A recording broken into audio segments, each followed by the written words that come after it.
Well, to that greater end, another school of thought for solving the decades-long Israeli-Palestinian conflict will now be center focus at an upcoming conference in Jerusalem.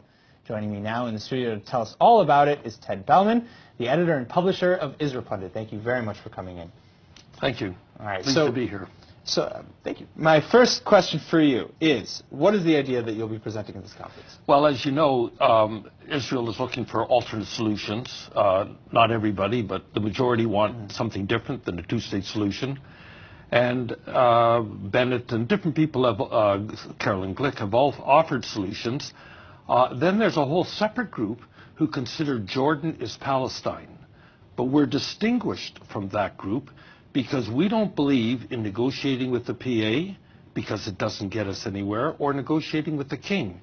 No agreement can be negotiated. So our plan is totally different. So, okay, who is going to be in attendance to back this conference? The Jordan Opposition Coalition, headed by Mudar Zahran. Okay. And he has been toiling to achieve this result for 10 years, living on welfare, life in danger, living in exile, in a safe house, and so on. And I'm bringing him here and bringing in another Arab speaker who's now living in America. And they're going to make the case that they can take over Jordan, and when they do, it'll be good for Israel, very good for Israel. So first of all, I mean, it doesn't sound like this is some sort of fringe ideology. This is something that has gained a lot of traction. It's gained a lot of traction, but even more with the higher-ups, with the government on the quiet. They are very interested in the possibilities in this solution. Because if they come to power, and it's a separate issue, how do they come to power? Yeah, I want to know. How do we assume power without negotiating with the Hashemites or with we don't even need consent of the people. We don't need consent of the Congress. This is an executive action like the removal of Mubarak.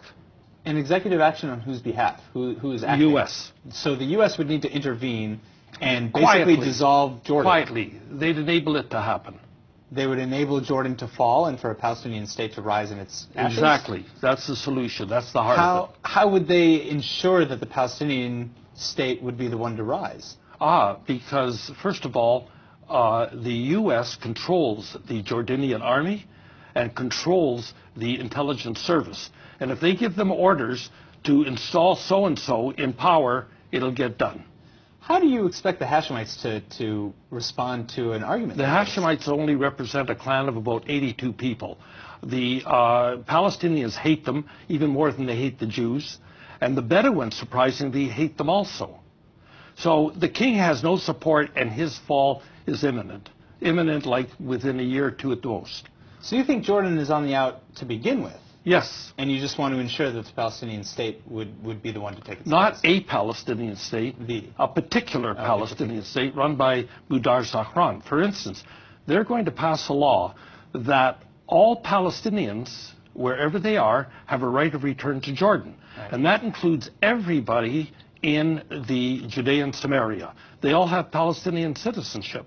And they will have the right to go to Jordan, get benefits, and everything else. So that's what they're going to do. Plus, they want to normalize with us totally. How do you get all the Palestinians who are living in the West Bank and Gaza and other Palestinian territories? I thought you wouldn't ask. I'm getting to it. Okay. How do you get them to want to take part in this? Well, because there's a strong nationality or nationalistic ideology. You would be ideology. surprised. At our conference, we have a number of Palestinians who are coming to say, we hate living under the PA. You give us a good job and passport and normal life, and we'll move to Jordan. That's basically the idea. Now, what we want to do is incentivize them to leave. Whatever it takes to encourage them to leave, that's what Israel has to do, and that's the solution. That's the whole idea. And part of incentivizing them to leave is not de-incentivizing them by having economic programs and making it all better. You can't, as they say, suck and blow at the same time. If you want them to leave, don't give them a feather bed here. All right. Well, thank you for coming. I'm very interested to see what comes out of this conference. It's a fascinating ideology, and I'm very interested to see what comes out of this conference. Ted Bellman, thank you very much for coming. Thank you. All right.